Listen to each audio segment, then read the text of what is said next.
भजनपुर नाम का एक गांव था जहां एक बड़ा मोची वाला भूत रहता था। उस भूत के पास एक बहुत अच्छी जादुई शक्ति थी। वो गांव की एक बड़ी सी गुफा में रहता था। उसने गांव के लोगों को बहुत तंग कर रखा था। वो हर हफ्ते गांव वालों से एक गांव वाले की बलि मांगता था। बदले में गांव वाले उससे हर हफ्ते एक जादुई जूता बनवाते थे। वो जादुई जूता गांव की एक हफ्ते की आर्थिक समस्या सही कर देता था। मोची वाला भूत ऐसे ही कोई जादुई जूता नहीं बनाता था। जिस भी गांव वाले को वो बलि के लिए बुलाता था, वो उसे मार कर उसकी चमड़ी से जूता बनाता था। जैसे ही गांव वाले उस भूत से वो जादुई जूता लेते, वैसे ही वो उसे गांव के बीचों बीच रख कर जला देते। और जैसे ही सारे गांव वाले अपने घर की ओर जाते, तो देखते कि उनके खेत की फसल अच्छी तरह उगनी शुरू हो जाती थी और उन सभी के घर में एक हफ्ते का खान पान, रोटी सब्जी और पैसा रखा होता था। एक बार उस गांव में एक बूढ़ी औरत आई। वो भटकती भटकती उस गांव में आ गई थी। वो बहुत गरीब थी।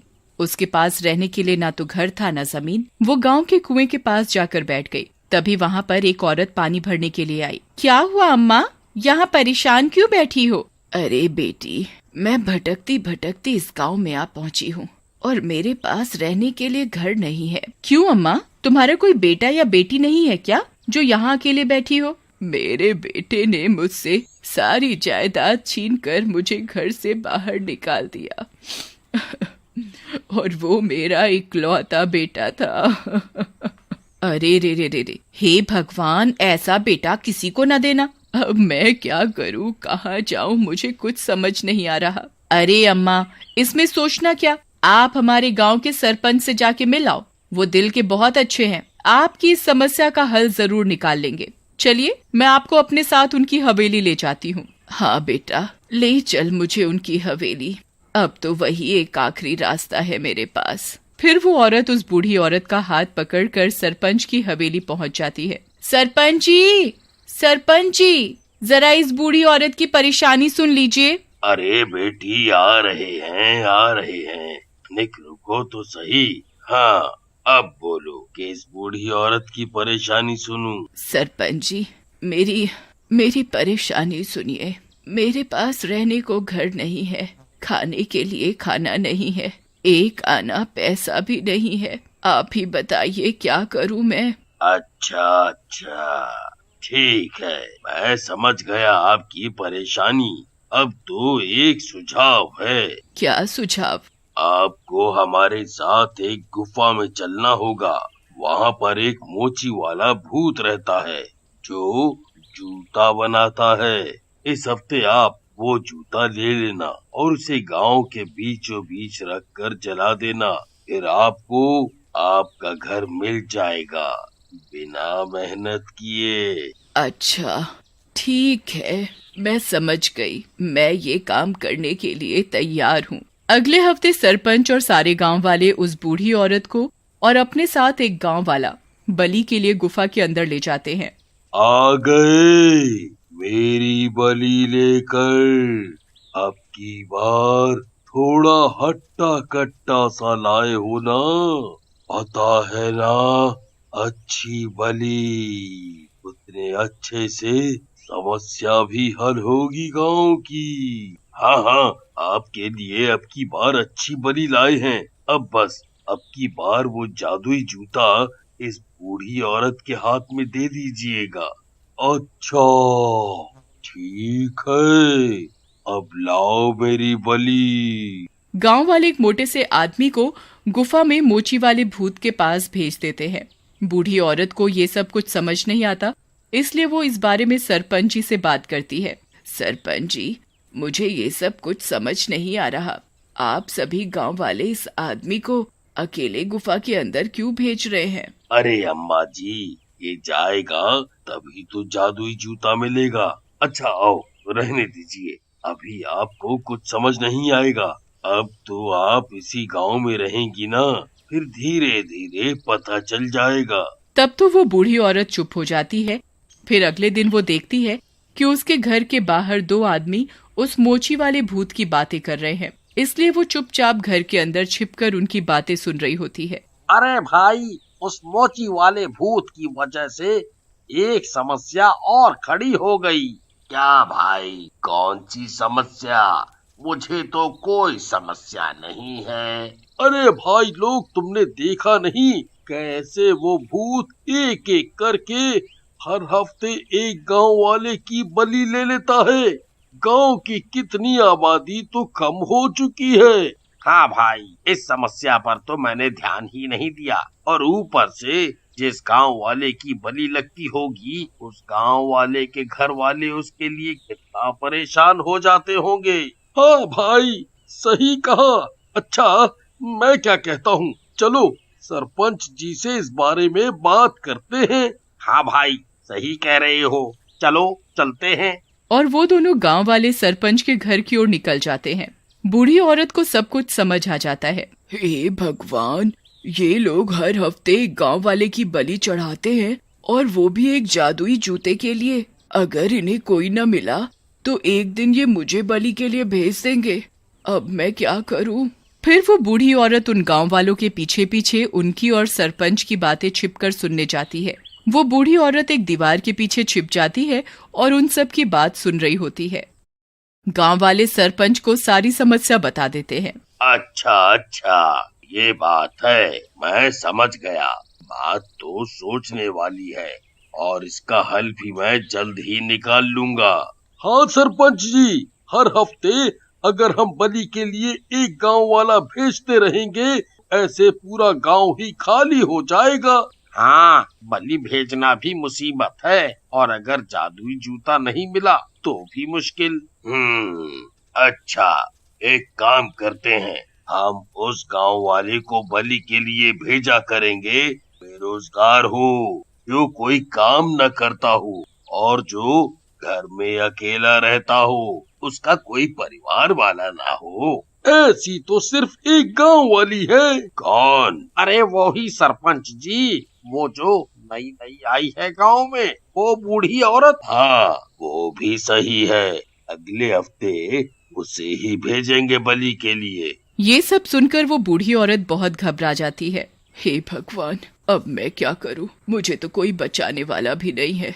मैं मरना नहीं चाहती हूँ। और फिर वो घबराती घबराती अपने घर चली जाती है। और फिर अगले हफ्ते सारे गांव वाले उस बूढ़ी औरत के घर जाते हैं और उससे बलि की इजाजत मांगते हैं। ना भाई ना, मैं बलि के लिए नहीं जाऊंगी। ये कोई मामूली कुर्बानी नहीं है, जान की कुर्बानी है, और मुझे अपनी जान बहुत प्यारी है।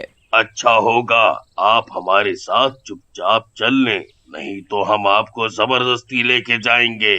बूढ़ी औरत बहुत मना करती है, पर वो सब नहीं मानते और उसे खींचकर गांव से ले जाते हैं। तभी पीछे से एक नौजवान लड़का आता है और बोलता है, रुको सब, कहाँ ले जा रहे हो उस बूढ़ी औरत को? ए छोरे, कौन है तू? इस गांव में कैसे आया? हाँ, क्यों हमारे काम में बाधा बन रहा है? लगता क्या है तू इस बूढ़ी औरत का? मैं अभिनव हूँ और मैं इस बूढ़ी औरत का बेटा हूँ। मैं अपनी माँ को बचाने आया हूँ। मुझे सब पता चल चुका है। तुम सब क्या करने जा रहे हो? बूढ़ी औरत अपने बेटे को देखकर बहुत खुश हो जाती है और फिर वो बेफिक्र हो जाती है कि उसके साथ अब कोई कुछ नहीं कर सकता। अभिनव उन गांव वालों को रोकने की बहुत कोशिश करता है, पर वो कुछ कर नहीं पाता और वो गांव वाले बूढ़ी औरत को गुफा के अंदर भेज देते हैं और पीछे से छिपकर अभिनव भी आ जाता है। मोची वाले भूत के पास जाने से पहले वो अपनी माँ से मिलने जाता है। मेरा बच्चा, तू आ गया। मैं तुझे देखकर बहुत खुश हूँ। अब मुझे कोई डर नहीं। मुझे पता है तू मुझे कुछ होने नहीं देगा।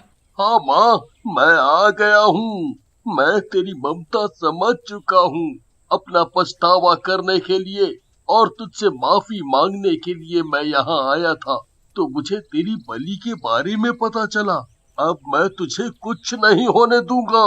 तू चिंता मत कर। बस तू एक काम कर, उस मोची वाले भूत से बातों बातों में तू ये पता कर कि वो भूत कैसे बना, और पत्थर के पीछे से छिपकर मैं तुम दोनों की बातें सुनूंगा। अच्छा ठीक है, मैं उससे पूछ लूंगी। और फिर अभिनव छिप जाता है और बूढ़ी औरत उस मोची वाले भूत के पास चली जाती है। अरे वाह, आ गई मेरी बलि। अरे ये बलि वली छोड़ो, पहले तुम ये तो बताओ कि पूरा गांव तुम्हें मोची वाला भूत करके बुलाता है। तुम्हारे इस नाम का राज क्या है? तू क्या करेगी जानकर? अरे भाई गुस्सा मत हो, और वैसे भी मुझे तो तुम मारने वाले हो ना, तो मारने से पहले मेरी ये आखिरी इच्छा पूरी कर दो और बता दो कि तुम्हारी कहानी क्या है। अच्छा, चल ठीक है, मैं बताता हूँ। भूत बनने से पहले मैं एक मोची था। मैं इसी गांव में काम करता था। मुझे जूते बनाना बहुत अच्छा लगता था। मैं गांव वालों के जूते बनाता था, उन्हें पॉलिश करता था और टूटी फूटी चप्पलों को जोड़ता भी था। भगवान की दया से मेरा कारोबार बहुत अच्छा चल रहा था। गांव वाले अच्छी रकम में पैसे भी देते थे, पर कोई भी गांव वाला मुझसे तमीज से बात ही नहीं करता था। गांव वाले बोलते थे कि मैं तो गांव वालों के गंदे गंदे जूतों को हाथ लगाकर ठीक करता हूँ, और तो और मैं एक छोटी सी गंदी सी झोपड़ी में रहता हूँ। कोई भी मुझसे इज्जत से बात ही नहीं करता था और इससे मुझे बहुत बुरा लगता था। मेरे घर के बराबर में एक सब्जी वाला रहता था, वो भी मुझसे बहुत जलता था। वो सोचता था कि मैं मोची होकर इतना धन कमा रहा हूँ और वो एक सब्जी वाला अच्छा खासा काम करके भी इतना धन नहीं कमा पा रहा। मैं जब भी उससे सब्जी लेने जाता था, वो या तो मुझे भगा देता था या मुझे गली सड़ी सब्जी दे देता था। एक दिन मैं अपनी परेशानियों से दुखी होकर इस गुफा में आ गया और तभी गांव में एक जोरदार भूकंप आ गया, जिसकी वजह से एक बड़ा पत्थर मेरे ऊपर गिर गया और मैं मर गया। फिर क्या हुआ? मोची वाला भूत अपनी कहानी बताने में इतना मगन हो गया कि उसने ये तक बता दिया कि उसकी जान किस में बसी है। फिर क्या, मैं एक बहुत बड़ा भूत बन गया। फिर सारे गांव वाले मुझे देखने के लिए इस गुफा में आ गए। गांव वालों से बदला लेने के लिए मैंने उनसे एक सौदा कर लिया कि तुम सब हर हफ्ते मुझे एक गांव वाला बलि के लिए देना, और बदले में मैं तुम्हें एक जादुई जूता बना के दूंगा। जादुई जूते के लालच में आकर सारे गांव वालों ने ये सौदा स्वीकार कर लिया, पर वो ये नहीं जानते थे कि मैं एक एक करके सारे गांव वालों को मारकर इस पूरे गांव को खाली कर दूंगा। जब सारे गांव वाले गुफा से निकल गए तो मैंने देखा जो जूता मैंने पहन रखा था वो जूता अभी तक मेरे पैरों में है। जब ये जूता मेरे पैरों से निकल जाएगा तब मैं यहाँ से हमेशा हमेशा के लिए चला जाऊंगा। अभिनव ये बात सुनकर जंगल में से एक लकड़ी पर आग लगाकर गुफा के अंदर आ गया और उसने मोची वाले भूत के पैरों में आग लगाकर अपनी माँ को लेकर गुफा के बाहर आ गया और वो मोची वाला भूत चला गया। अब वो मोची वाला भूत यहाँ से हमेशा हमेशा के लिए चला गया है। अब वो यहाँ कभी नहीं आएगा। आप लोग आओ, अब आप सब सुरक्षित हैं। सभी गांव वाले अभिनव को बहुत शुक्रिया कर रहे थे। मुझे माफ कर दो माँ, मैंने तुम्हें प्रॉपर्टी के लालच में आकर घर से निकाला और तुम बेसहारा हो गई। अब मैं समझ गया हूँ कि लालच बुरी बला है। मैंने तुम्हें माफ कर दिया मेरे बच्चे। अभिनव अपनी माँ को लेकर अपने घर चला जाता है और गांव वाले एक सामान्य जीवन जीने लगते हैं।